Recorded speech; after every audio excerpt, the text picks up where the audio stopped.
That great man, V.I. Lenin, at the turn of the century, wrote a book entitled Imperialism, the highest stage of capitalism. Is it? Imperialism, the highest stage of capitalism? Yes.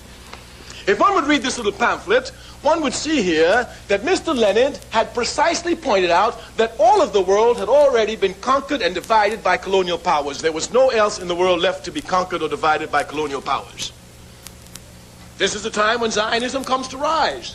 Zionism comes to look for a state when everywhere else in the world is already dominated. Thus, in order for Mr. Herzl to get a country for Zionists, what he did was to attach himself to imperialism, British imperialism in this case, quite specifically.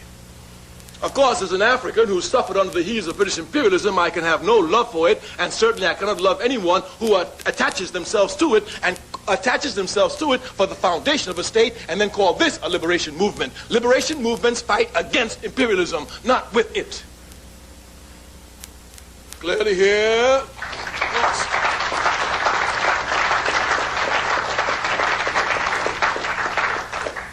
The legal foundation of the State of Israel is what is known as the Balfour Declaration.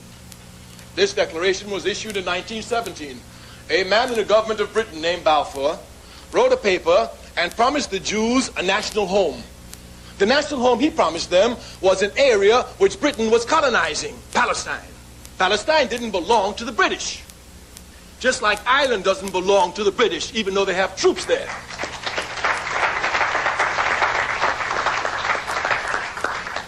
But here, these British imperialists signed a note and gave it to the Jews, and they accepted it. Where is the morality for this?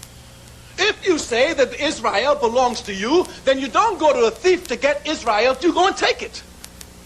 Once you go to an immoral being such as British imperialism, and this is the basis for you getting the land, then clearly here those who are truly liberation fighters must question this.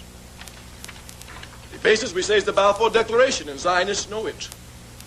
The Zionism is certainly not a liberation movement because it never fought against any imperialism. As a matter of fact, today, Zionism is the baby, child, and infant protector of imperialism in the Middle East.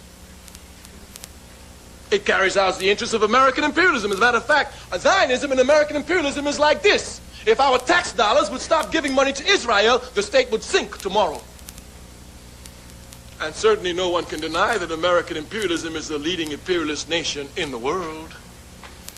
So we cannot see how a liberation movement is so tied, string and ham to American imperialism. They work hand in hand with American imperialism. Thus they can hardly be a liberation movement. In addition to this, Zionism has nothing to do with anything religion, nothing. All religions are concerned with human beings after they die. That's what religions are for. Islam will tell you what happens to you when you die. As a matter of fact, this which forces you to live a good life so that after death you'll be able to enjoy the rewards of heaven. The same is true for Judaism. But Zionism says nothing about the individual after they're dead. They don't give a damn about you. The Zionism has nothing to do with religion at all. And one should not make the confusion here. The Palestinian state belongs to the Palestinian people. This is a fact.